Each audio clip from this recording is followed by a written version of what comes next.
Jelang Natal dan Tahun Baru, penumpang padati Pelabuhan Yosudarso Ambon.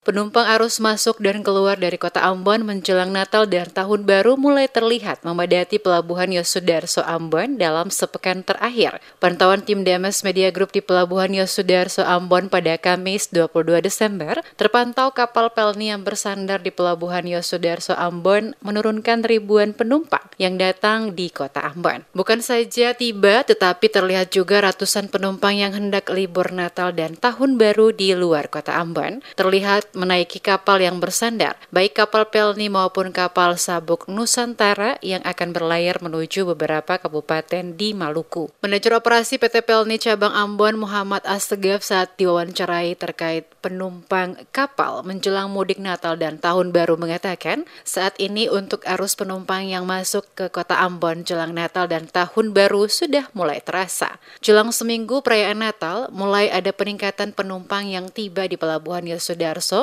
yang diperkirakan 30 hingga 40%. Astegaf mencontohkan saat kapal tidar yang tiba di Pelabuhan Yosudarso Ambon, sekitar 1.400 orang penumpang turun dari kapal tersebut dan yang berangkat dari kota Ambon kurang lebih 500 penumpang. Dirinya menjelaskan PT Pelni telah menyiapkan armada tambahan, yakni kapal Ciremai, Gunung Dempo, dan juga kapal Tatamelau untuk mengantisipasi lonjakan penumpang tahun ini. Ya, sudah mulai terasa untuk arus masuknya ya.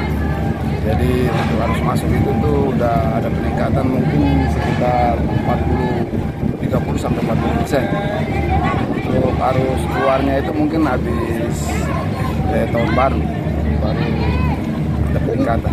Kapal tidar berapa turun penumpang?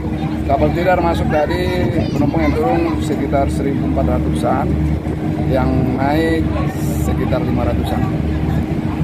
Ada penambahan armada po untuk Natal dan Tahun Baru? Untuk kapal milik PT Pelni itu kita ada penambahan armada, yaitu kapal Ciremai, kapal Gunung Dempo sama Tatamelau. Dirinya memastikan Natal dan Tahun Baru 2023 pasti ada peningkatan penumpang dari tahun sebelumnya, karena penumpang juga tidak dibatasi dengan protokol kesehatan seperti tahun sebelumnya.